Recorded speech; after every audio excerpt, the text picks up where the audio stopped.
Welcome, everybody. I'm so happy to welcome all of you here in Paris, in Aubervilliers, actually, which is, we're in the suburb of Paris, the close suburbs. And it's really a pleasure. Maybe you know that 2 years ago, we were supposed to be here. And for some strange reasons, it was not possible. I did not really catch why, but then finally we did it here. Okay. So we will have 3 days very intense. There are a lot of presentations, about 150 presentations in the scientific tracks, plus about 50 presentations on the third floor in the Inclusion Forum. So we will first have 3 introductory talks by Georgios, president of AAATE, then Gérard Ruzan, who is president of IFRAT, who is a French organization which helps co-organize. And this is the director of my laboratory, Chart. And then I will come back to give you some practical information. Georgios, please. So please welcome Georgios Kourou-Petroglou, who is the president of AAATE.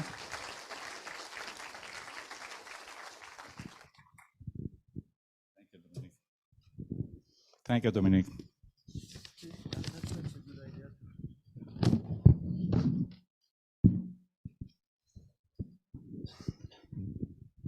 Good morning, ladies and gentlemen, dear colleagues.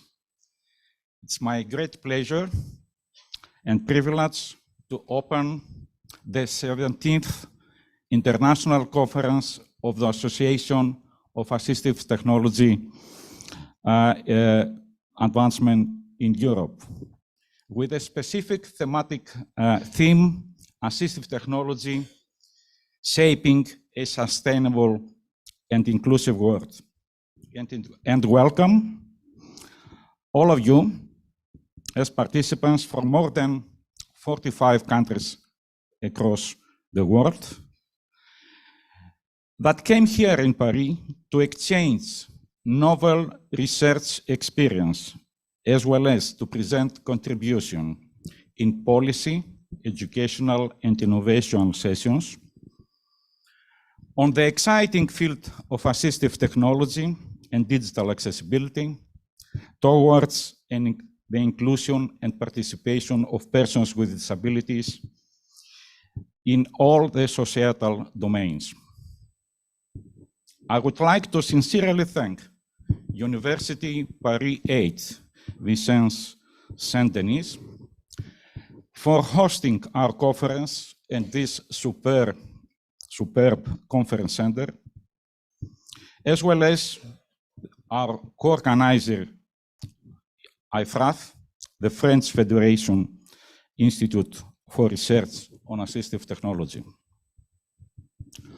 I would like to express my deep gratitude and thanks to all members of the organizing committee, and above all, to my co-chair of this conference, Professor Dominique Anchambou, for his dedication and hard work he has made, along with his excellent team, named Theme, Technology, Handicap, Interaction and Multimodalities, of the Chart Laboratory, and you have the director here, at University Paris 8 for his tremendous effort he has made to make the conference a reality.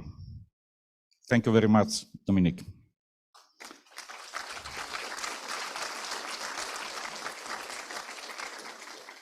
I would like to also thank our distinguished keynote speakers, Professor Tiago Guerreiro and Professor Salvador Anzalón, and our keynote panelist, Pascal Bisleveld, for accepting our invitation to contribute to this conference. My acknowledgement to the 110 experts, members of the International Scientific Committee from 32 countries around the world for their fine reviewing work. I'm grateful also to the members of the program committee, and moreover to the session chairs of the conference who dedicated their time and effort to program, but also for the realization of this event. I sincerely hope that all of you will enjoy today and the next 2 days of the scientific debate and networking. Thank you for your participation.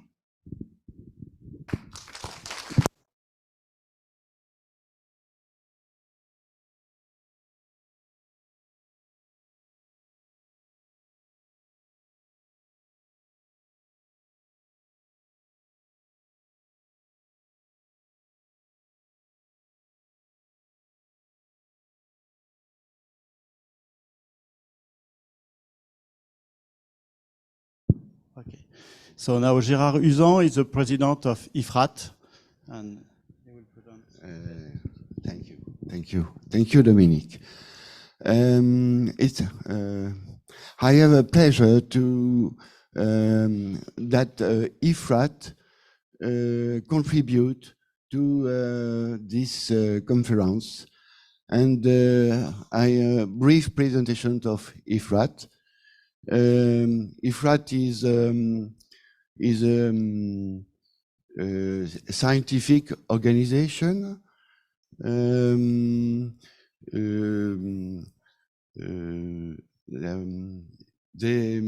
Sorry, I am very and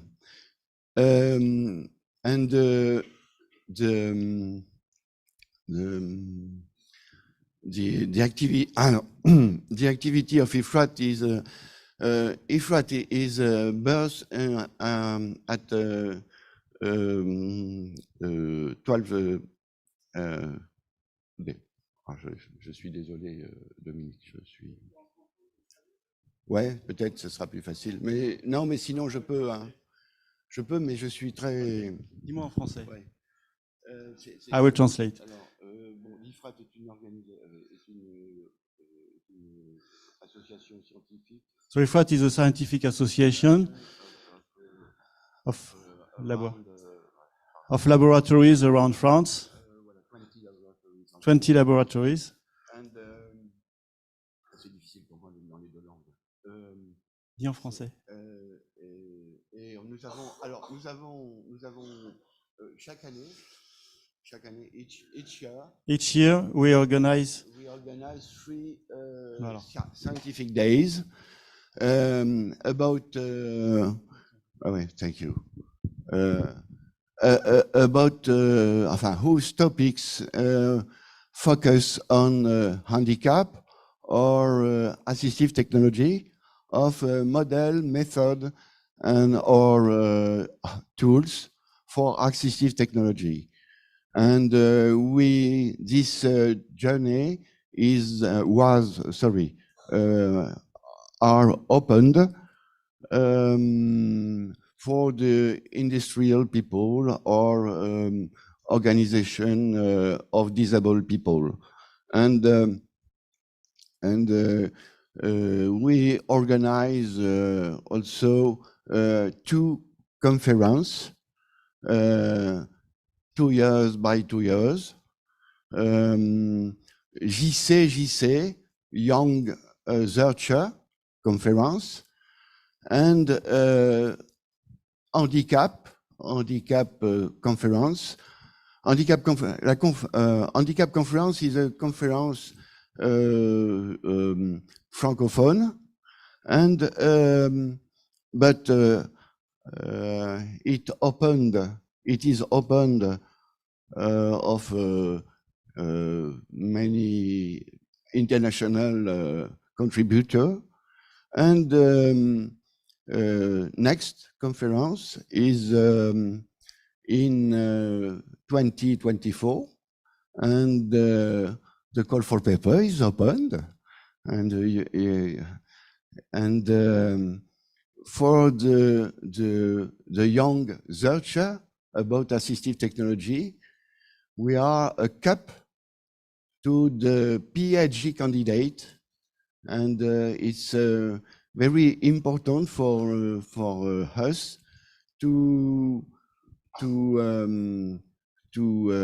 push the young searcher, and I am very happy to open this conference, and thank you for your écoute. Thank you. Thank you.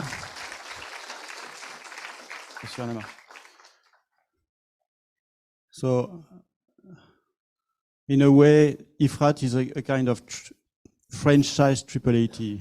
It's about the same topic, but it's a local organization on the same topic. Est-ce que ça redémarre là? Parce que partage l'écran, ouais. Écran, tout l'écran, c'est bon. Non, tout l'écran, c'est cette ligne. Et là, tu fais juste ça. Toc.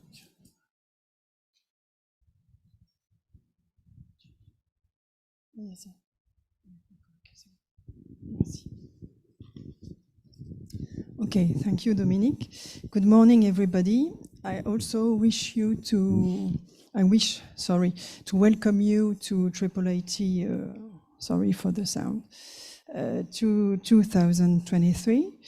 So, as we already said, there are several co-organizers, but I also wanted to to say that this event has been labeled a great event from University Paris 8.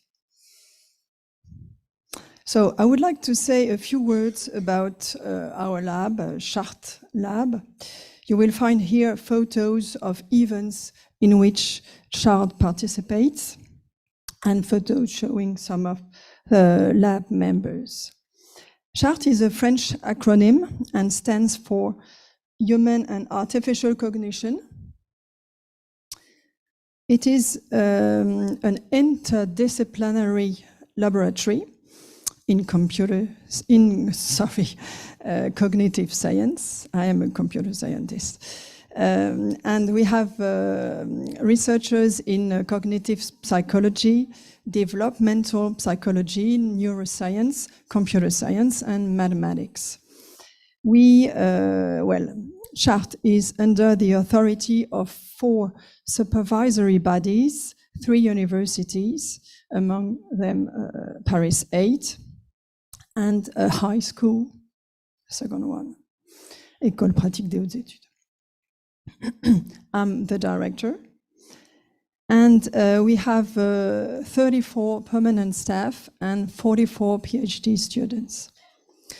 We belong to a French institute, Institut Carnot Cognition, and we have a platform based at La Cité des Sciences et de l'Industrie here in Paris.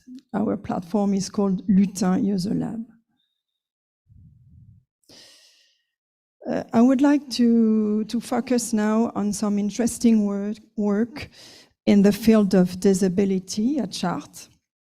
First, I would like to say a few words about AAATE, which is a reading and writing aid for dyslexic people. It's in French. It is a software to help people with dyslexia correct spelling mistakes. And this software has been developed by Johanna Bodard and Gérard Ruzan. And I just show here some screen captures. Yes, sorry, I forgot to say that we have always, of course, partners. This is AGFIP, sorry, and FFDs. A second example is the rehabilitation of handwriting in children with dysgraphia. Is it not too loud? No, it's weird. Sorry, I don't know how to speak. This is here a Wizard of Oz interface with Qt robot for facilitating the handwriting learning.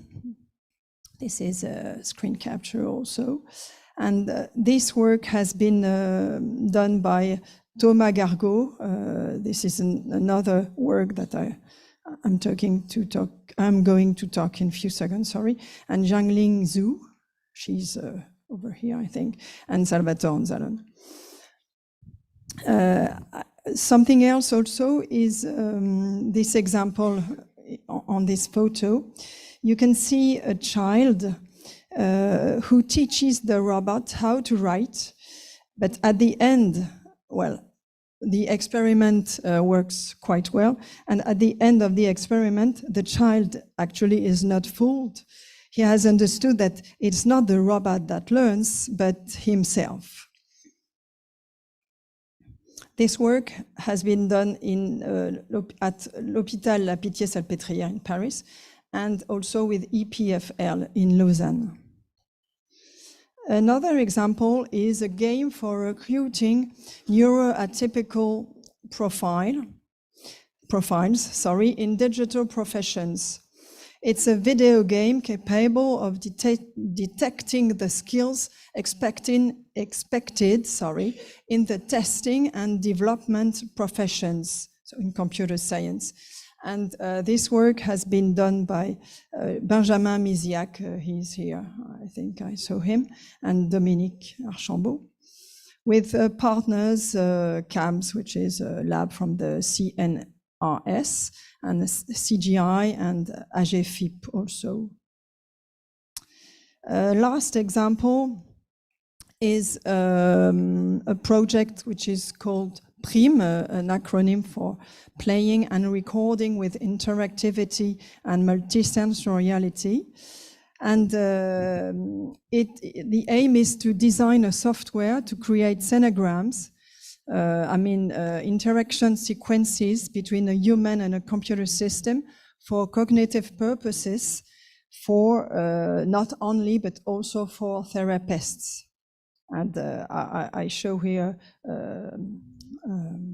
a screen capture of the prototype.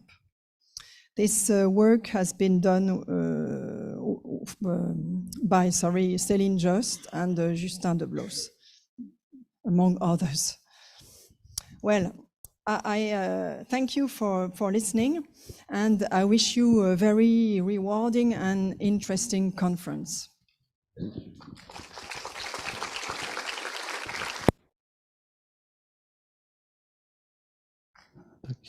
Merci Isis.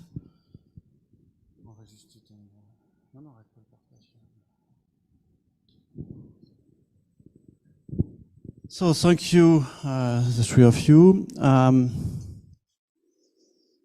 First, I have to say I'm very sorry about the sound in this auditorium. There is something I tried to fix since 1 week, and the staff of this building could not do anything about it. And I was not allowed to go on a ladder and to disconnect it. So when we tested it in July, it was perfect, and when we came back last week, it was like this, and absolutely nothing to do. Well, thank you, all of you, to be here today. It's really nice to see so many people. So as I said just before, there will be 4 tracks. The 4 scientific tracks will be in 4 rooms. This auditorium, track A, the other auditorium just in front of it, which is track B, and on the ground floor, track C and D, the 2 rooms at the opposite side of the hall. It's very simple. And then on the 3rd floor, we have 4 sessions of Inclusion Forum, educational sessions. There are 2 educational sessions rooms, innovation area where people will present some innovative things, and policy sessions with a series of 7 round tables about this. And I would like to thank Evertian Hoogwerwerf, who have been working a lot to organize this Inclusion Forum. When I am in the 3rd room, you also have 3 rooms for you in the 3rd floor. One room is called the silent area. So it's a room where if you want to be quiet, if you want to work without any disturbance, you can go there. And please keep it quiet. And then you have another room. It's a computer room. I think we have three computers there that are for people who don't bring a computer from home. So if you want to check your emails and you don't have your own computer, you can use them. And the third room is a participant chat room. So this is also a room for you, but this is contrarily to the silent area. It's a room where you can talk. And you can, if you want to meet not in the hall, or if you want to make a demo or whatever, you can go to this room. And they are all located in the third floor. It's 305, 306, 307. They are contiguous. So in your bags, you should have a session guide. On the session guide in the central page, I made an overview of all the presentations. For the inclusion session area, I had to shorten, so I made some summaries. So I'm sorry if some author will not be happy of my way of summarizing it, but I did not have time to check. So but then in the online documents, you have, of course, all the titles incomplete. And also in this short guide that you have in printed, you have on the top of the back page, you have the Wi-Fi code on the flash. If you flash it, you don't even have to type the code, it works. Then about the documentation for the conference, the proceedings have been published yesterday, and they are temporarily free access for you. Practically, I will send by email the link to access to it to every registered participant. And you should download it quickly because I don't remember in the contract, but it's something like 1 or 2 weeks. And after 2 weeks, it will not be free anymore. And it's only for the participants, anyway. So this is the proceedings. And then on the website, you can download the book of abstract. So on the book of abstract, you have all the abstracts of all presentations sorted by sessions. And there is an appendix with the extended abstract of oral-only presentations, the presentations that are not in the proceedings. Another thing, on your badge, you see there's a QR code. If you flash this QR code with the phone, it will create a card in the phone with the names, the organization, and the email. Don't worry, I did not put any phone there. Anyway, I did not have them. Coffee breaks will be served in 3 places. One is on the ground floor, just behind when you enter the building, just in front of you, at the back of the building. The second place, and in this place there will be espresso coffee. In this place there is no espresso coffee because there is no water, but there is another stand for coffee breaks. And on the second floor there is a small room, which we call the secret lounge, and it fits only 20-25 people, but it's more for people who need to have some quiet environment. Lunches, important. So the lunches are served in the Crous. Crous is a university restaurant. You have tickets that should be in your badge.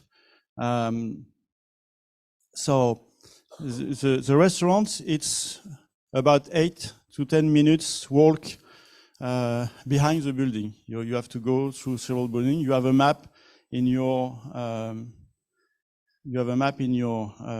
bags.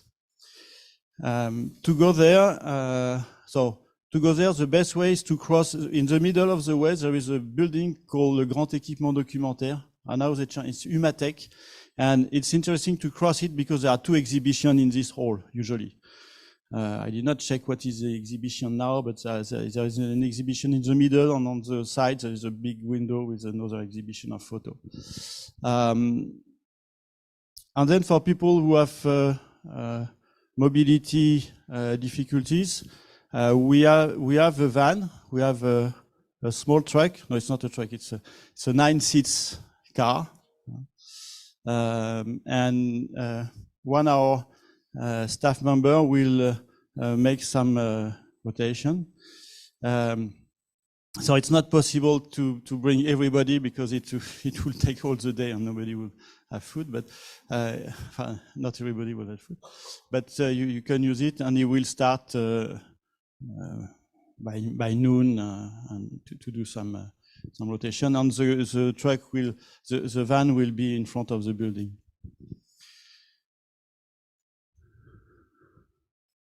What do I forget? So also tonight there is a welcome cocktail. The welcome cocktail will be served also in the foyer, in the ground floor, and in this floor, in the mezzanine, just in front of it, but not in the secret lounge for this cocktail. Well, that's all about the practical information. I just hope I did not forget anything important. One thing is that I want to thank especially all the speakers, or the people who are going to come to make a presentation. And I want to tell to all of you speakers that you don't stress. I've seen several people since yesterday saying, "Oh, I'm just throwing from my presentation." Don't throw, it's going to be okay. And the reason why it's going to be okay is that in these particular conferences and in our topic, people are extremely friendly. And but this is really sincere when I say that. I mean, I've been working before coming to assistive technology in some other computer science topics and conferences. And I noticed when I came here to ICCHP, to AAATE, to AAATE, to CSUN, that people are different. The way people listen to presentations are different and are more friendly. So don't stress. Everybody is here to listen, to be happy to listen to you. And if they have some critics, it's just to help you to improve your work. It's not to judge you. Okay? So this is something very important. And then remember that the first real goal of such a conference is to meet, to make connection, because this is how research progresses. I sincerely believe that you cannot do really good research on the long run if you're alone in an office and don't meet anybody. The real work, the new ideas comes from the discussions in the coffee breaks, in the lunch breaks, in the welcome cocktail, in the social events of a conference. This is really how it works. And incidentally also, our project come. I can tell you, just to finish a little story, the first time in my life when I went in assistive technology to a conference, it was a small conference in Athens, 25 years ago, my God. And when I had some discussion in the lunch break, and I did not know anybody of this community. It was the first time. I met some people that I listened to their talk. We had a lunch discussion. 2 weeks later, I called them, "Can we make a project?" There was a call from Brussels, and we had €1.5 million 6 months later. And he started this, and this was my really first conference in this topic, in a lunch break, in a coffee break. So yeah, this is why we have this kind of conferences. And I think it's really important to, so to finish, don't stress and network. Thank you.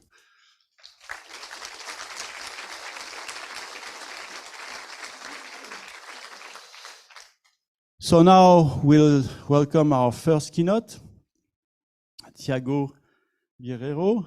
So yeah, now you can share your screen. Cool. And I did not note it, so of course I don't remember the name of your university, but it's in Lisbon. So yeah, now, yeah. So now you can have this. So thank you, Tiago. eager to listen to you.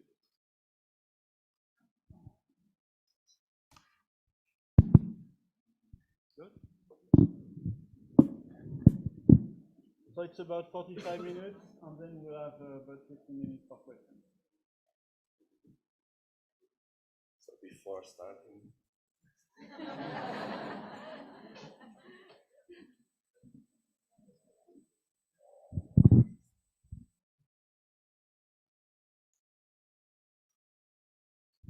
Okay, hello everyone. My name is Tiago. I come from Portugal, from Lisbon. I am in my early 40s. I am wearing shorts and a red polo. And I come here to talk about inclusive technologies, assistive technologies, and trying to focus on what I call layers of accessibility, like the social layer, through collaboration, playfulness, and other things that are important when we are designing and developing these technologies. So first I want to start by thanking the invitation to be here. It's wonderful, it's a wonderful crowd, and I'm already very impressed with the conference. So I come from Lisbon, I come from the School of Science. I'm the Vice Director of LASIG, which is our Computer Science and Engineering Research Center. I'm a computer scientist, I'm an academic, but I also want to show you that we do a lot of work in engagement with communities. So we, in the following slides, I'll tell you a little bit how my work within communities have evolved throughout the years.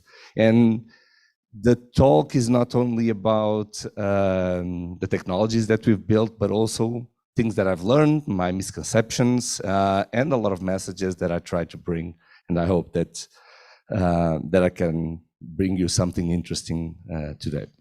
So I run a group called the Tech and People Lab, and this is our motto. We design, build, and evaluate interactive technologies that address high-value social issues, such as accessible computing, pervasive healthcare, and usable privacy.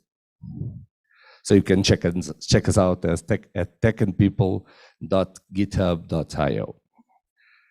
Okay, so, and in this group, what we have been trying to do is do our research, obviously, but with the stance of being embedded in the communities we work with. So not only we try to engage early in these communities, collaborate in different aspects of their day-to-day, but also we try to build technologies that even if the full-fledged solutions or ideas that we have are not ready to be deployed, at least some parties, and if some parties, we try to make them available.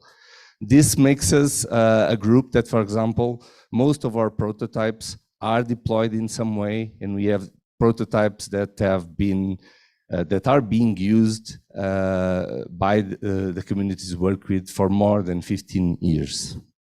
So a large share of our research is done in the wild with deployments of prototypes that go throughout the years, and we learn together how to improve, and we get our lessons from these deployments.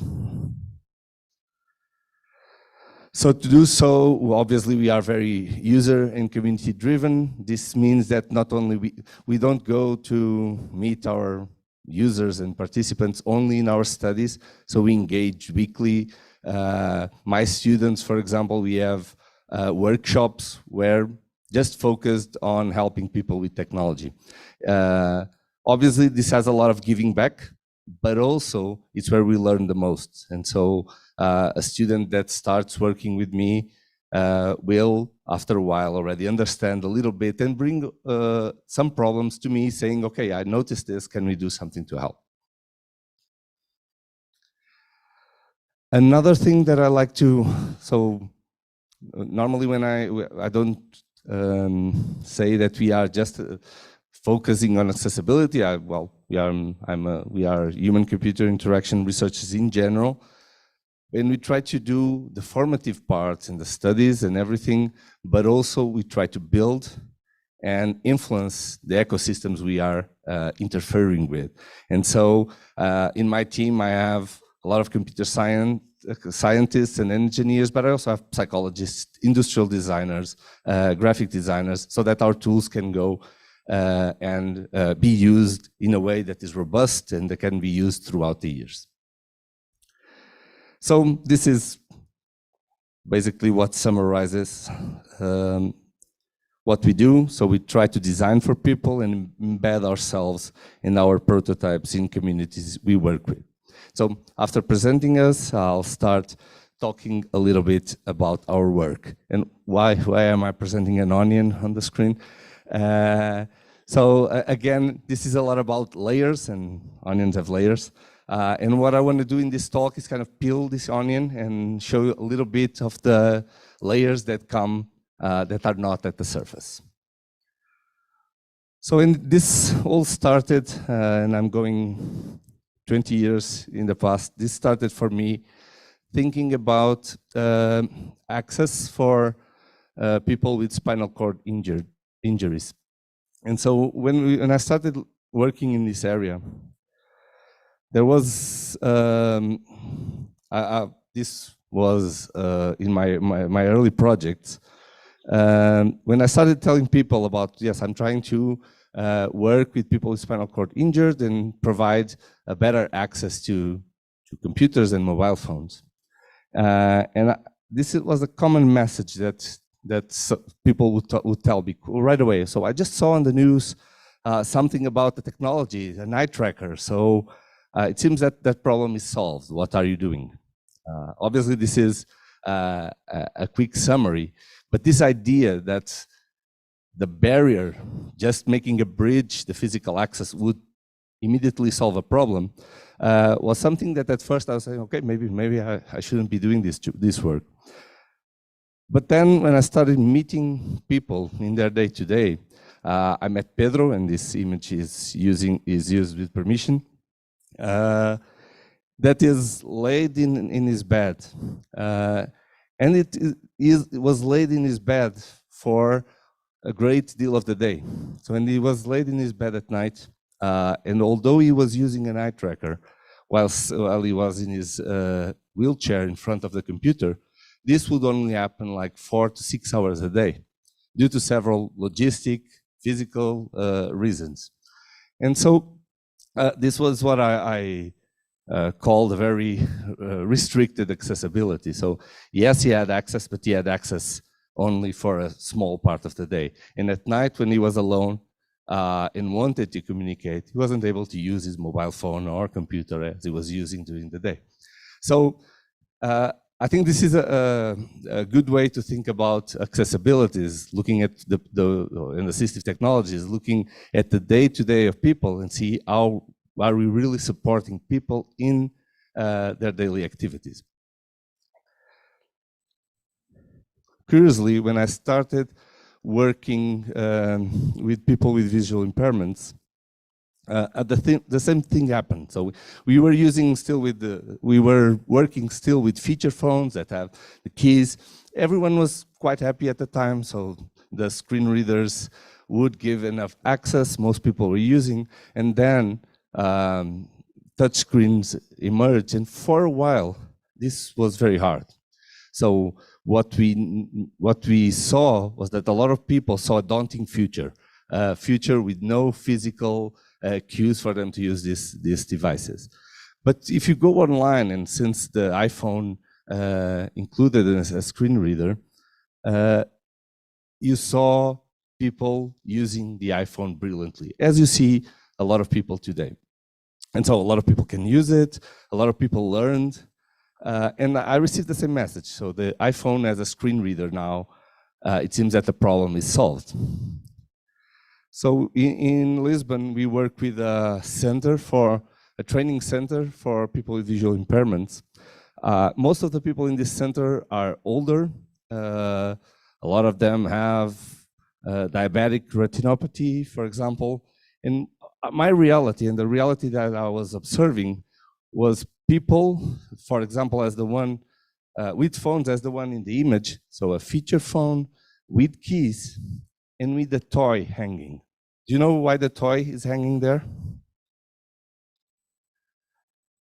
this is a cue so that the person knows that that's the bottom part of the phone, so that they can, wow.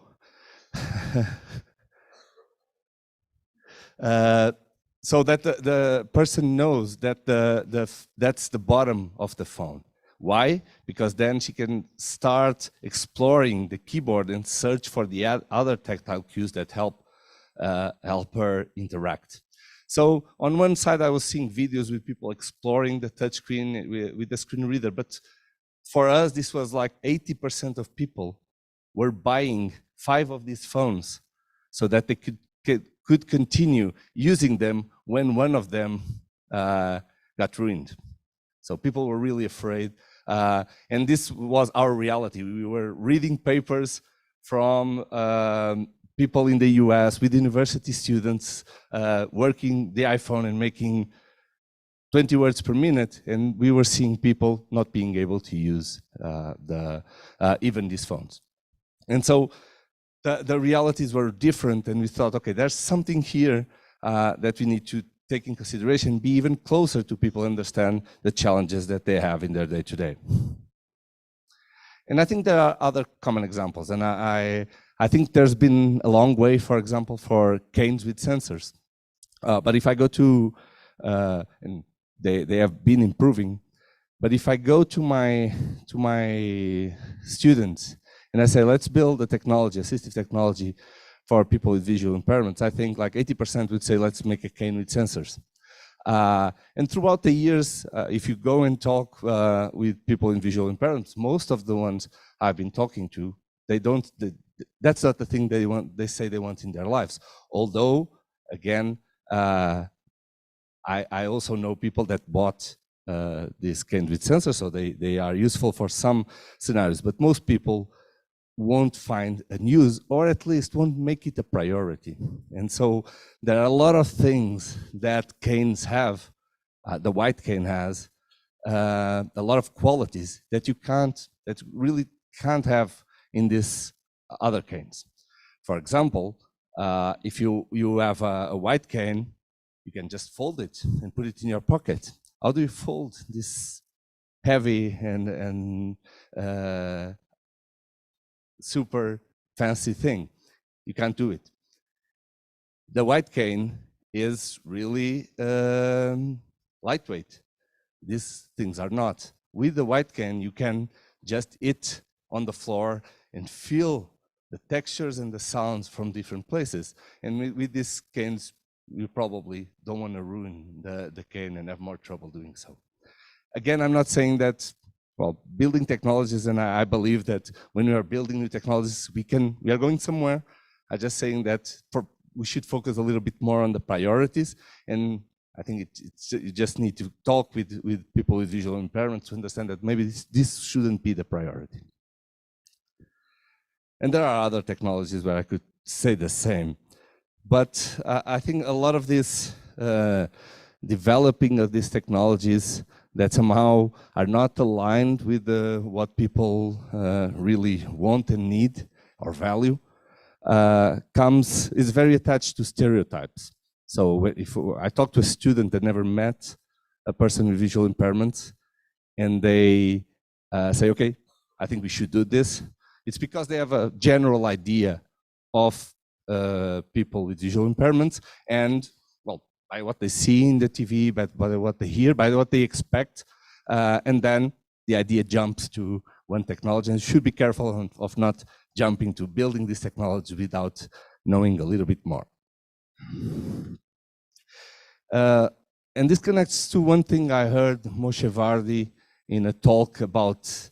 His talk was about ethics in computer science, but I think it applies very well to assistive technologies and accessibility research. So technology today is driving the future, so you're building technology over technology and creating new things, sometimes very, very fast. And so if technology is driving the future, who is at the wheel? And I think we have a role in that, and when building new technologies, to go to the wheel and try to drive it faster in a direction that is aligned with what people value and what they want for their lives. And so in this slide, I'm showing two examples of what people may not want. And this obviously is funny. So what I'm showing are galoshes that have holes in the front to be fancier, and a watering can that feeds itself. So basically the water never leaves. Well, they may be pretty, but obviously they are extreme examples of things that have no purpose. So the first message is that accessibility research is still several times, and obviously this is not a rule, or maybe it's a rule but has exceptions, is still several times stereotypical and superficial.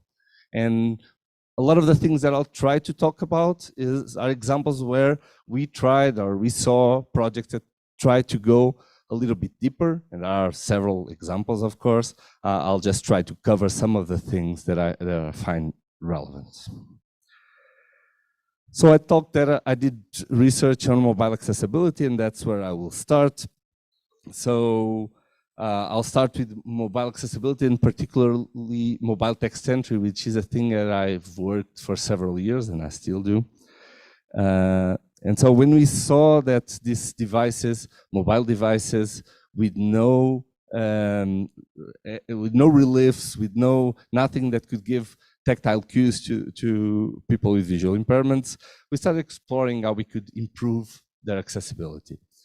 And so if you know the way screen readers work on mobile phones, basically there are two ways. So one is explore by touch. Explore by touch is basically you put your finger on the screen, and everything you touch, every icon, it's read out loud, it's description. So if it was well designed, you will hear the description of that element.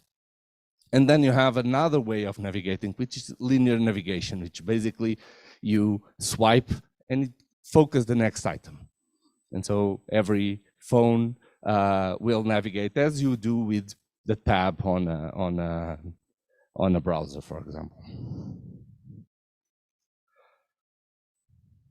Obviously, to do exploration of a keyboard where you have a lot of keys, this means that explore by touch, for someone that is not experienced or doesn't have a good spatial ability, it will take a lot of time. With time, people got better, and I think now what we see is that most people write in an efficient way.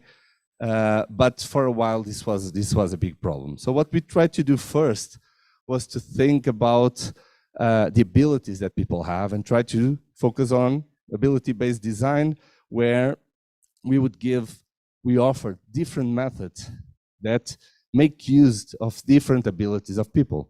For example, if you know Braille, but you don't have high spatial abilities, having the screen with 6 big targets, will probably help you.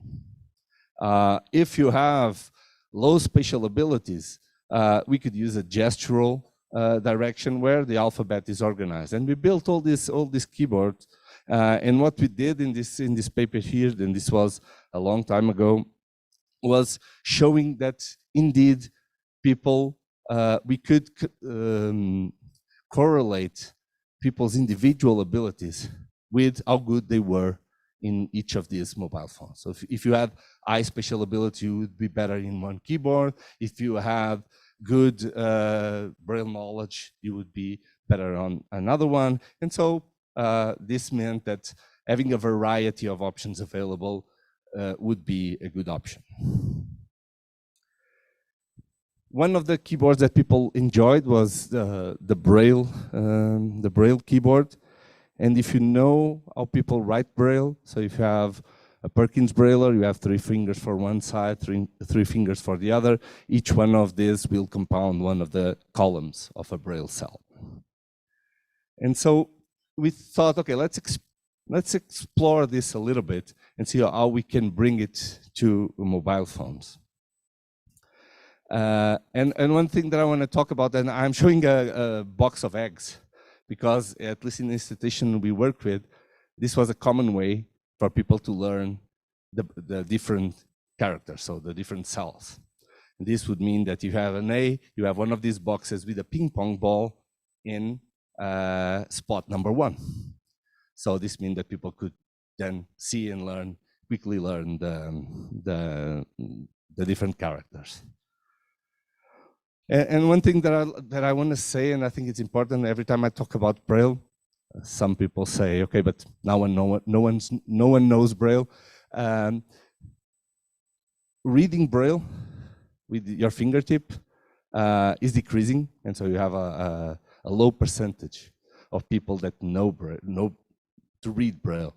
But knowing the Braille alphabet, for example, in Portugal, is around 98 or 97% of people that know the alphabet. Everyone that goes through rehabilitation or school knows the alphabet, can write on a Perkins Brailler, even if very slow, so they know the alphabet. And this is something that we wanted to build on, this knowledge, even though people couldn't read with their fingertip.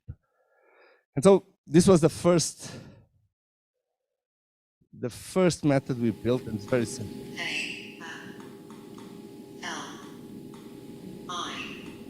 Now describe it.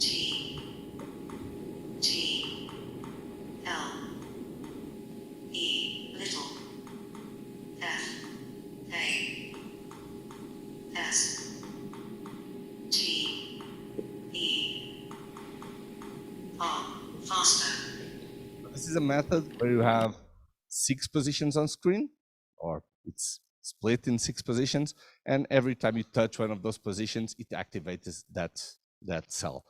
We had other modes where when you press it, it tells 1, 2, but this was already an experienced user writing. So, and you select 1, you select 2, and then you double tap and you choose that character. And so this was okay, but still slow, good for people that knew Braille and had low spatial abilities. But we thought we could do better. At the same time, there was a group in Georgia Tech building another method, which is very similar to the one you have on the iPhone now, which was the Braille Touch, where you would put the touchscreen facing outwards, and then you have 3 fingers in one side, 3 fingers on the other. It was in a landscape position, and then you could chord at the same time, as you would do to write on a Perkins Braille. They used 6 buttons, so with fixed positions. What we did here was we noticed that people, when they were using, sometimes the fingers were decaying or the position was not ergonomic enough. So what we did is that we changed the method to do input finger detection. So people would calibrate where they want the fingers, and every time they write, we adjust the centroids for recognition.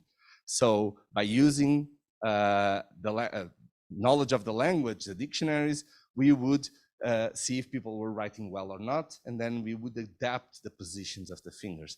So this really improved the accuracy and reduced the errors that people were doing while writing. And I have a very short video again. This video shows a person chording on the touchscreen, but even without receiving feedback of each letter. So they chord, and then when they do the space to accept the letter, it reads out that letter. Hello. World. Okay, and this is a method you already see on the iPhone. I think since 2018, we presented this one in 2014. We like to think that we had something to do with it, but we don't know.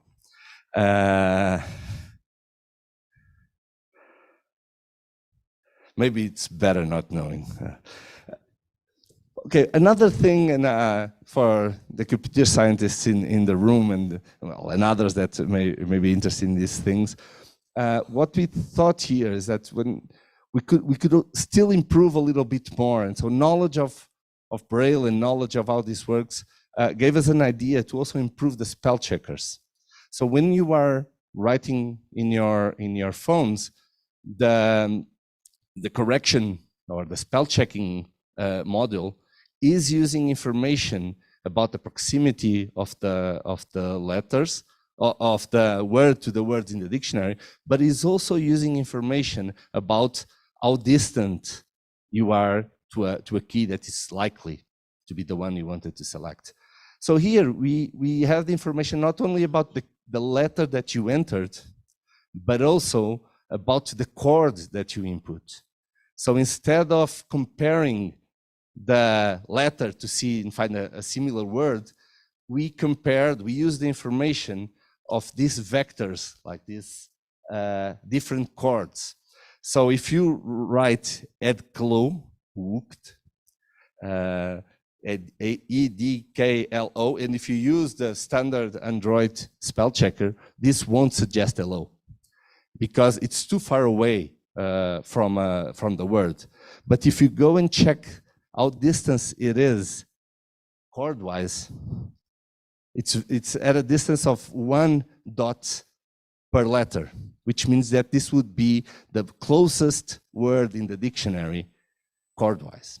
And so we built a spell checker that uses this information, and we improved the spell checking for B#, this method, in more than 30%, which made it a very accurate method, and I think the most accurate Braille typing method that I'm aware of. Okay, so after doing this, we thought, okay, so if people can write, can they read with the chords? So, and can they read in a different way than with their fingertip? So can they recognize if we vibrate the fingers they use to write on a Perkins Braille? And so at first we created a very intrusive prototype where people had rings in their finger with Arduinos and with wires, and we would just vibrate finger 1 to communicate an A, or 2 fingers to communicate a B, or 2 fingers in each hand to communicate it, 1 finger in each hand to communicate a C. So we would simultaneously send the vibration to each of the fingers. And we started thinking, okay, let's start with 1 second vibrations. And people would recognize 100% of the characters. And so we started decreasing up to a point where we had stimuli of 250 milliseconds and intervals of 250 milliseconds, and people could read all sentences. Obviously, this has a huge cognitive load. This is not used to read ebooks, but we found it useful to read small message inconspicuously in a bus, for example, or to use in pairs of teacher student while learning Braille. And then we incorporated all of this in a case, in a 3D printed case on a mobile phone that you could use with any of your phone or of our phones, where you could input the Braille characters and then receive these chords on your fingers. Last, I'll show another video. This was one of the problems also that was not researched, but we found, but we found that writing, people started writing more and more and were starting to be more and more efficient. One of the things that continues to be a challenge is doing clipboard actions. So for example, writing a text, going back and fixing an error or copying a word to the end of the sentence, for example, if you did something wrong.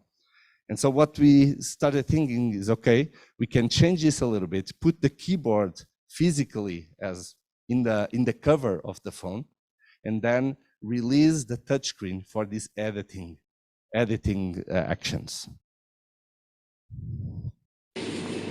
WORLD world. O. Edit mode active. Movement by words. Hello. Start of text, select world. Selected. Copy. Cut. Cut. World. End of text. Hello. Start of text selection. Paste. Pasted. World. Hello world. So in this video, what we saw was someone writing with a physical keyboard, which was the 3D printed case, and then doing gestures on the front, on the touchscreen, with the thumbs to do this editing. And so this is a fine detail, but that takes a high importance in how efficient people are in their day-to-day. So now, reality check. So I did all this work, and in the institution that we were working with, a lot of people were still buying the feature phones. And we released all these methods and told people that they could use them, but they weren't even close to writing or to the problem of writing. Some of them were really just afraid to start. They wouldn't go through the tutorial, the talkback tutorial that was really bad at the time. And so we thought, okay, we have to understand a little bit better what are the barriers and how can we improve them. How can we improve the experience for people that are starting? So at this point, we prepared a study, an in the wild study with a few people. I think we had 8 participants that wanted to start using a touchscreen or have tried before, but didn't make this transition. So we bought Samsung S3 mini phones at the time. Each one of our participants had one. And we started going through 3 or 4 months of this transition to understand what were the problems, what were the issues. For this, we were meeting with them every week, doing some objective tasks to understand how they were evolving, but also interviewing them and collecting data from the phone in a private by design way, but we could have the idea of how fast they're doing the gestures, the type of gestures that they were failing, and the type of applications that they were using, if they were installing more applications or not, and understand a little bit more. And this fed our interviews where we were able to talk with them. Also, we did workshops where we tried to help people in this transition and understanding the main concerns they had and the main issues. This was nationwide, so we had people from Portugal, entire Portugal, coming to these workshops, and we worked with them to try and help them, but also to understand what were the main problems. So the findings here was that the first contact is daunting. So every time you start using, you give up right away because it's impossible without help. The other is that although we spent 10 years focusing on touch and touch interaction, that wasn't the main problem. So that people could learn the gestures. There were other issues. And it's easy, now it's easy for me to think about it. So when people were using feature phones, and just a simple thing that every time you start an application on a feature phone, it starts in the first screen of the application. But if you're using a mobile phone, a touchscreen or a smartphone, every time you leave an application, the state is the same. So every time you come back to that application, you will be somewhere in the middle of an interaction. So if you're looking at the screen, you have this glimpse that gives you an idea, okay, I'm here, I was writing a message.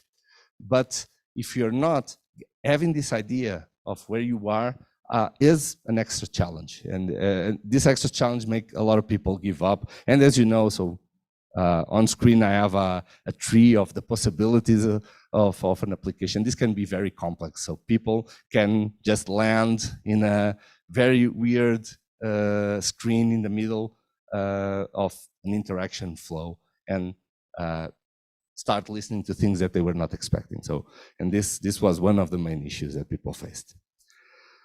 But we also found good things that were somehow inspiring. So people asked for assistance, and sometimes just with some assistance from others, just a push, people were able to use it.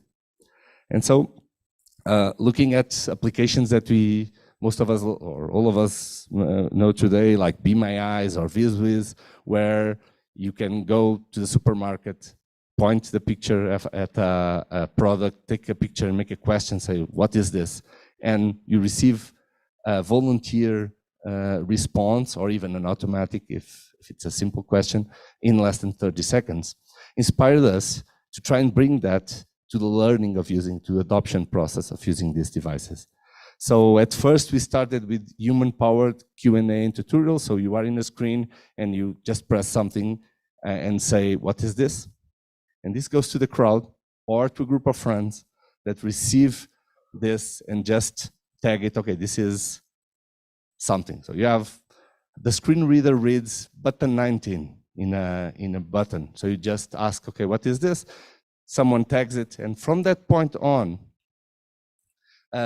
everyone knows what that button is. And so we started improving on this idea, and we started from screen questions, we started to tutorials. And so what we built was a way to say, for example, you go to your phone and say, how do I add a contact? And then someone will receive this question, and by demonstration, they will do the on their phones while they speak, and you will receive a tutorial automatically created that uses the information from the demonstration and also, in some cases, the audio that the person added.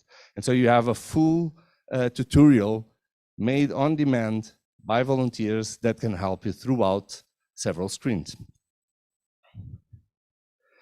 This is not only for you, but if it's made public, then everyone can search on that screen. How can I have support? And then you can receive that support in any application, and you can access the full breadth of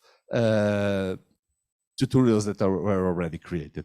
And I think this way of democratizing a system and also providing more knowledge beyond what developers do to be very empowering, because we know that things are not getting a lot better throughout the year, so we always have problems in the accessibility. They are getting better, but we can speed up things by allowing people to help themselves. This takes me to another conclusion. So with these tutorials, we tried one thing. Instead of focusing more in the lab, how fast people were doing their tasks, we made the question, okay, as this increases people's confidence, do we have a higher self-efficacy, and what's the influence? And I think this is one of the reasons we do most of our research in the wild and are more worried with how people evolve through time than in a single lab study. So in a single lab study, you can have a new method that is 1 second faster than the other. But will people leave that session, go home, and continue trying? Because if they go, even with the slower method, if they go home and continue trying without being afraid of wrecking things, then probably after using it 100 times, they will surpass that 1 second, and they will be even faster than with the other method. So in my opinion, self-efficacy is something that has a lot of relevance and should be focused way more when we build assistive technologies or technologies in general. It's more important than most of the other measures of usability that we normally consider. So I worked almost all my life with adults, and a lot of these things I started noticing, okay, but maybe we can start trying to support people a little bit earlier. And here we started again with engagements with schools, inclusive schools in Portugal, where we have a model. There's the school is inclusive, so you have people with visual impairments together in classes with people that with sighted students. But these are designated schools because they have more resources to work with these students. So we started with one thing that is very, so that is emerging today, and we see, at least in Portugal, but I believe in other countries as well, is starting to be taught sooner and sooner, which is computational thinking, introductory programming, and I think you all heard about Scratch, for example, that allows you to create an application by using blocks. And then you can do this with robots, with visual games, and it's very engaging for children.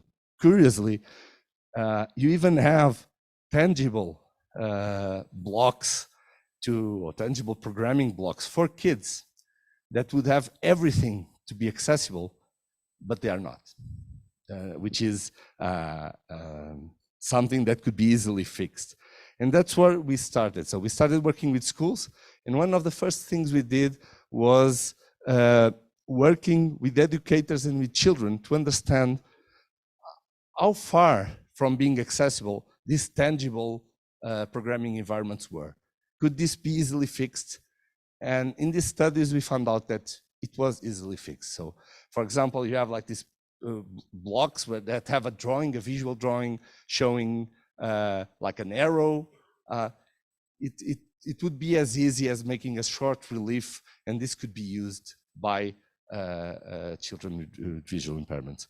And so we did that. So we added these layers on top of already available programming environments and robots, and we started making activities in schools, and we created an accessible robotic club that runs every week, and it has been running for more than 2 years now. So in parallel, we were building this new environments. For example, this was one that we built. It's very, how can you say, rustic. It's still, so this was made with cards and pasting things, and so this one was built during the pandemic. So basically we did this at home. We created kits and we delivered these kids at home, because our plan was to do the deployments in schools, but they were closed. So we arranged with the parents that we would send the kids, and we found ways to be connected over Zoom to learn a little bit more how they were using, and ask them to record sessions where they were working with the children. So this is a prototype where we have tangible blocks that have this relief, and that you can assemble them together, and then you can put your mobile camera on your mobile device on a tripod facing down to the floor. It recognizes the pieces and commands the robot to do those actions.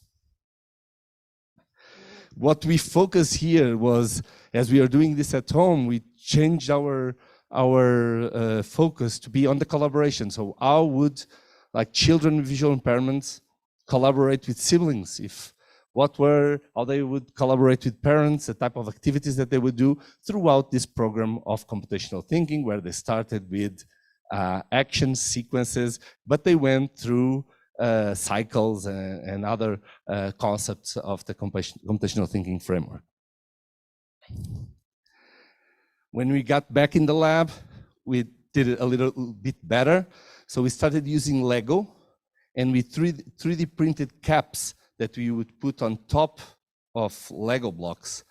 And then again, they can be recognized because they have a code, but they have all this, the relief and the type of actions that we wanted to have. What we also did here is that you can have normal Lego base plates. You can create your sequence of actions with these Lego blocks, but also you can have on the side a Lego plate where you create maps. And you can create different maps because Lego allows you to do everything. And so we just created the surface for the robot to walk. The teacher, the parent can do this, and then the child is able to recognize the challenge, go there, and try to surpass it.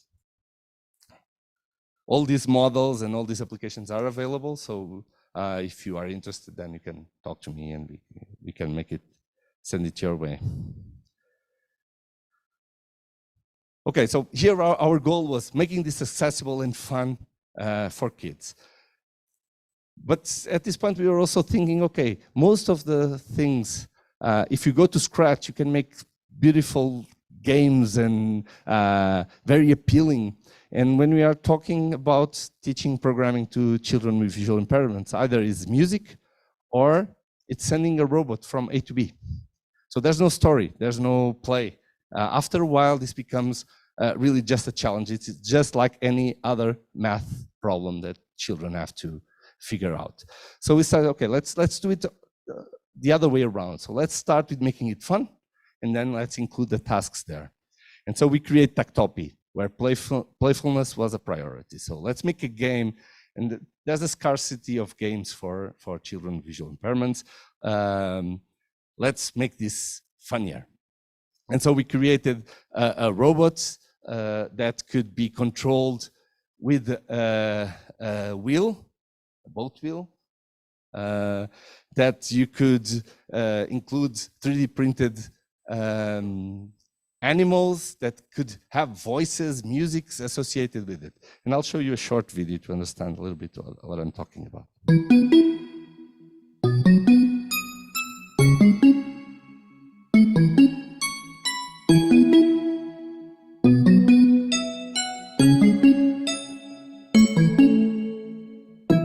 Tactopy, an ocean adventure. Tactopy is a small and curious octopus that one day found an abandoned boat at the bottom of the ocean. When he touched the boat with his tentacle, he realized that it was special, but did not know how to move it. Do you think you can help the octopus navigate? On the world map, you have 5 cards for each of the 5 oceans. Each card corresponds to a mission. Touch and explore the map and discover the continents and oceans. Can you identify them? Use the magic stone to hear each mission card.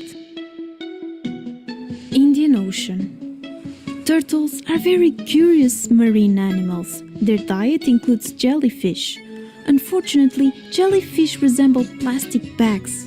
Foreign objects such as plastic can often be mistaken by animals as food.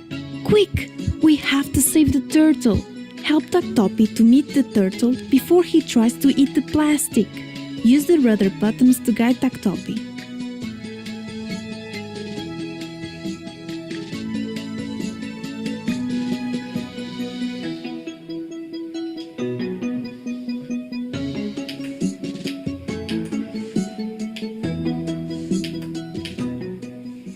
North, West,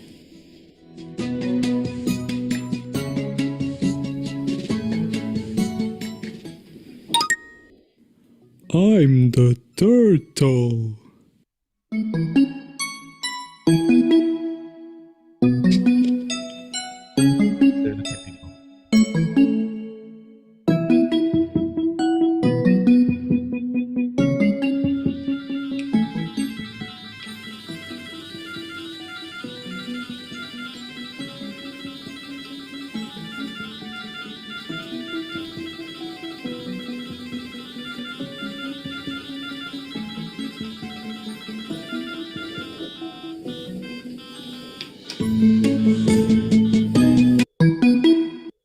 So as you see, it has different modes, so people can control directly as they would do in the programming task, or indirectly as they will do in the programming task, or control with the wheel while receiving spatial audio. And so I'll speed up because I'm already going over time. And playfulness become very interesting. So, what are other ways to make things playful? It's making them collaborative and let this cooperation or competition control a little bit of how people take what people take from the experience. So we already thought, can we start making this environment collaborative in a way that each kid does one thing. So instead of them being overthrowing each other. And so we started breaking this scenario. So imagine the Lego project that I sent. What if one of the kids does the exploration and tells the other, and the other is the one responsible for creating? So this would already create an asymmetry here that could balance a little bit how they control the action and give each one a role that is interdependent and that one of them cannot complete the action with the other. So that's what we did in this Sokoban. Does anyone know Sokoban? I used to play Sokoban was a game where you had to push a box to an end position. So this was like a puzzle game. You had to go to the back of the box, push it, and you have to go to the other side, push it, and to complete that puzzle. So we did that game, which is very hard. So if you can do really hard puzzles. So we did this with a small robot that could push this box. One of the kids was understanding the challenge, communicating to the other, and then the other was assembling these pieces, and they were having this back and forth, and none of them had access to the other.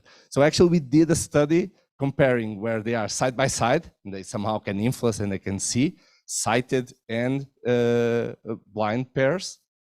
And then we did one remotely where they are far away from each other and they are communicating over Zoom. And it was very interesting because basically when they are together, they interact more, but it's less structured. And sometimes the one that has more advantage and it is seeing and will somehow start touching the other things, the other kids' space. But if you use it remotely, then you can balance and you can give control to each. And so we did the same approach in other contexts. For example, in gaming. In gaming, if you think about games, it is quite standard that there are a lot of audio games that blind people use and a lot of sighted people playing AAA games with strong visuals and that are often not accessible. There has been an improvement in the latest years. I think now there's been an effort, but still people are normally excluded from play. The other thing is fairness. So sometimes people can play together, but they feel that it's not fair, and so after a while they give up. So what we thought here was, again, instead of making people play each game, so if I want to play with my brother, or if parents and kids want to play together, so why not design games that are asymmetric by design, where they can have different roles, complete asymmetry, completely different, but somehow are connected with their abilities, that challenge them in their abilities, that don't diminish them in their abilities, and that are interdependent again. So it's not possible to finish this game without the intervention of each player. So we built this game. So we built basically a submarine game where the sighted person is controlling the submarine, but everything is dark. You only see a little bit around. And the blind player is controlling the sonar. And so they control it and they receive spatial audio and they can direct where the person should go. Then we built the opposite. So you have a radar where the blind person is controlling the plane and the engineer is controlling the radar and knows where the target is and where the enemies are. And then by communicating, they can complete the missions. See, this worked really well. So this enabled mixed ability play. We did this remotely, but also co-located, and people started finding joy in games where they could play with people that they wouldn't play before. This is an example, a quote from a participant, a child saying, "I haven't been able to find any games that are fun for my brother and I to play together. I feel like it's a great concept, and it was a lot of fun being able to play with my brother." The other thing is people didn't feel that they were less important. They felt that they played a role in the game, that the game couldn't be finished without them. And so this takes a message that sometimes equity is achieved by building things different and making it different by design.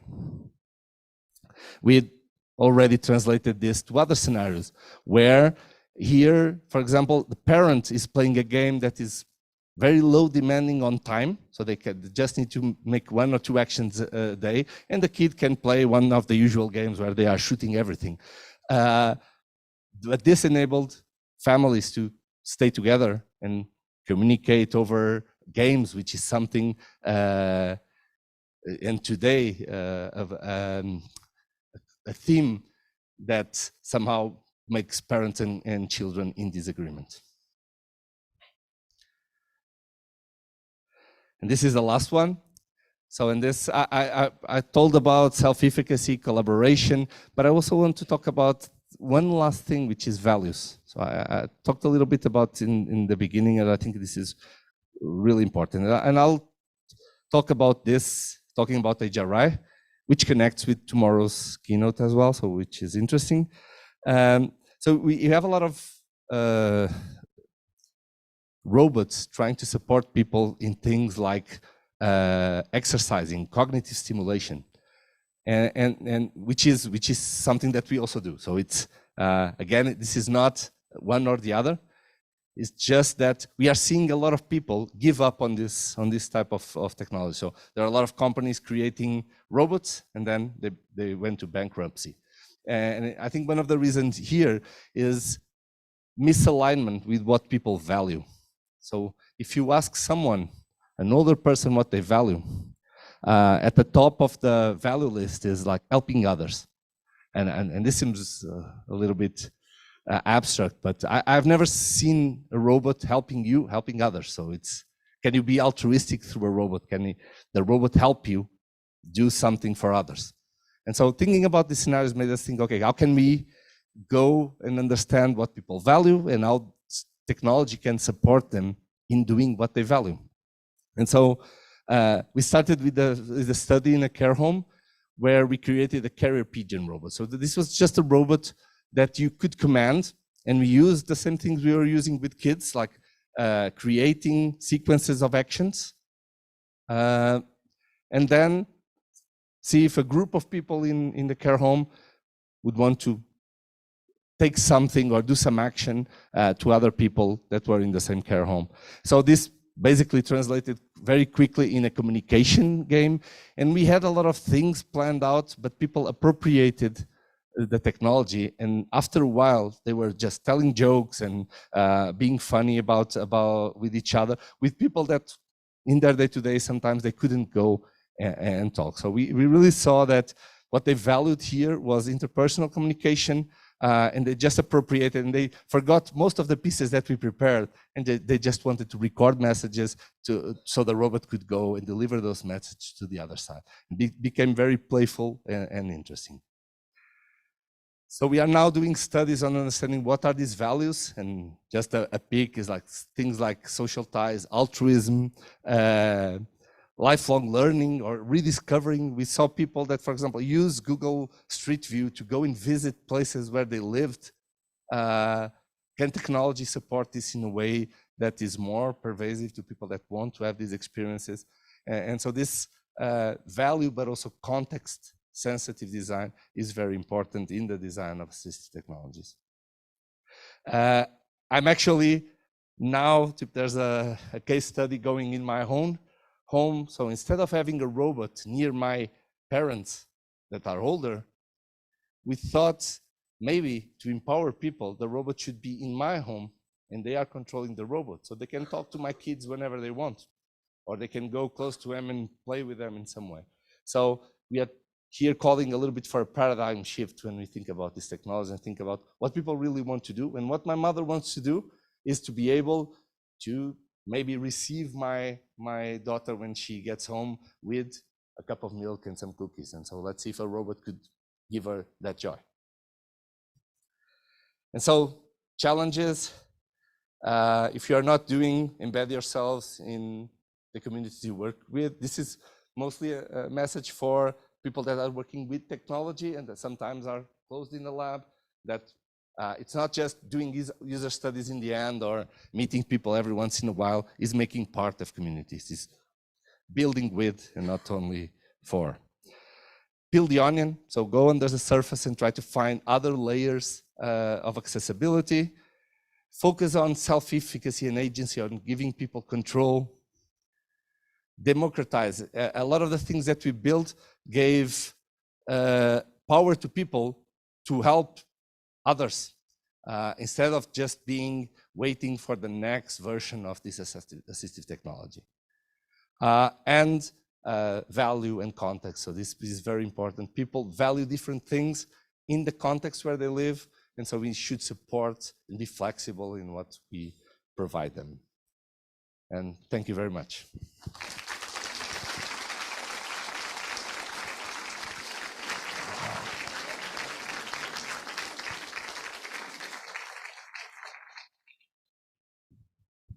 Thank you very much for this very inspiring talk. And you know, you just at the end, you said about something about looking at Google Maps to see where you've been living. I did this a few weeks ago, and I realized the house where I was living 25 years ago, there's a street. There's no more house. So, are there any questions? We can have a few minutes for questions. We can take questions in this room, but we also have the second auditorium. Actually, it was full, so it's retransmitted to the next door, and people over there can also ask questions. So, any question first here? Don't be shy.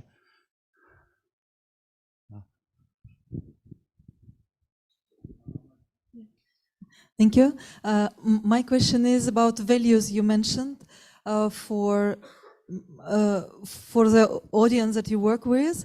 So what exactly people value? You mentioned some, but I would like to know more, like maybe communication and connection and any other values you've discovered. Should not have given this microphone, sorry. So there are values that are somehow pervasive. And there is literature about like chains of values, and you see at the top, people want to be altruistic, freedom. So altruism, freedom are things that people value.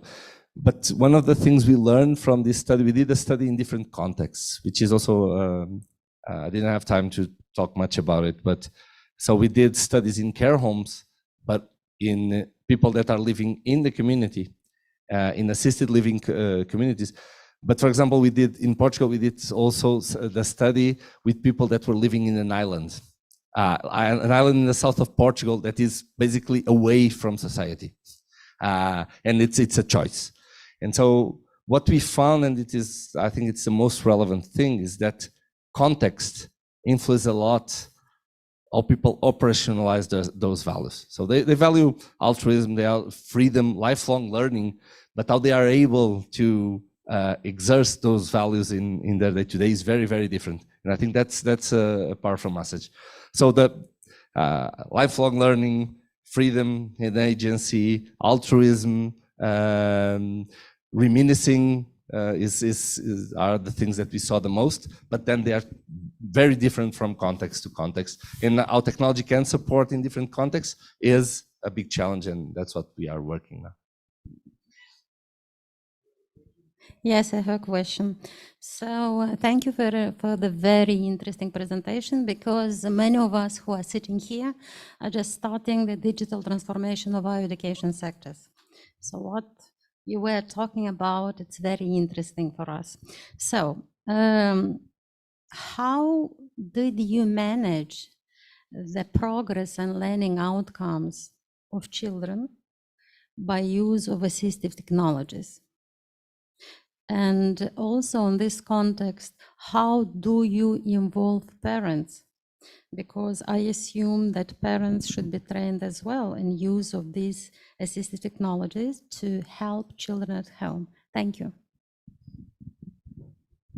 Yeah, so obviously here I focus a lot on the technology, and I talked briefly about like this robotics club. Creating this was probably the biggest challenge. So we noticed that, for example, the schools are, the human resources at the school are already at the limit of their ability of time, for example. So when we go there, at first, what we were mostly noticing, what we wanted was to do participatory action research. We wanted to go there, work with people, change, but make it sustainable. So we want to have an exit strategy in a way that after a while they can continue the programs, that we can do infrastructuring, so in a way that this can be deployed in other places. This has shown to be tremendously difficult. So when we go there, people even become happy that we are there, because then they can have time to go and, well, drink a coffee or something, even when we are working with the kids. And for a while, this was a little bit underwhelming, because we wanted to influence something, not only to test technologies, and we didn't have that ability. But with time, and I think time here is scarce, but it's very important. So people need to be exposed, and only by being exposed to this new environment. I think now we already have teachers that are involved. So that the involvement that we had throughout these years influenced a lot, and now they can do a lot more. Regarding kids, to be honest, I think that we are still in the early stages of these approaches. So we are thinking of a way to create a framework to be able to evaluate and how this is influenced. But if you think about computational thinking, for example, that everyone is talking about, we don't have ways to evaluate if something worked or not. So we are still looking at other executive functions to see if it had an influence, but there aren't studies that have looked at this throughout time to understand if really influences not only programming, but even if kids improve their reasoning or anything else. So I don't have a good answer. I think we are still in the beginning. We are focusing more on the task level, and so we are not. I think the external impact of it is still to be measured. One thing I'm sure they really like to participate, and I think even if it's the social part of it, it involves kids more, and in that part we know. And what we are trying to achieve with this asymmetry is that now we see that children are perceived as more competent when they are working with others instead of being segregated. And I think that's the major outcome that we got thus far. Thank you very much, firstly, for your amazing presentation. I am also a person with visual disability, and I have a question on this presentation. we have listened now that you have done so many experience, and my question is, have you ever done the experience, for example, using robots as a leading technology? Is a leading, we know dogs, for example, yes? What about using technologies as a leading, for example, robots instead of leading dogs? Thank you. So I'm not sure if I understand, but it's thinking of robots, for example, as a replacement for guide dogs. Yes. Yeah, so I didn't do it myself. So we did some studies in collaboration between adults and robots in assembly tasks. For example, having imagine someone helping you, a robot helping you assemble an IKEA furniture, where they hold some things, help you in instruction, and you can still do your part, and they do the part of a second person. But in my group, João, which is my brother, he worked at CMU in a project called Cabot, that is now called AI Suitcase. That was a project led by Chieko Asakawa from IBM Research and CMU, where they have like a trolley bag, where you hold the handle of the bag, and the bag has like LiDAR sensors that can scan the environment. It has recognition of objects, and it takes you and kind of vibrates when it wants to take you somewhere, and it basically gives you that guidance throughout. They tried it in airports, hospitals. So the idea is that you get to an airport, you have one of these trolley, you hold the bag, and then it takes you to the place that you told him to. So it stops, it warns what's in front of you, it goes around people. So I remember one of the quotes, someone saying that, well, it's not the same experience as a guide dog because it doesn't have like the emotional connection, but in the practical part, it would feel a little bit the same with an extra, that as it is connected with your app that you tell where you want to go to, it knows the place and it takes you that place. So this was being used in Pittsburgh Airport and in the Andy Warhol Museum in Pittsburgh, and I think it's something that we may see in the near future somewhere in other places in the world.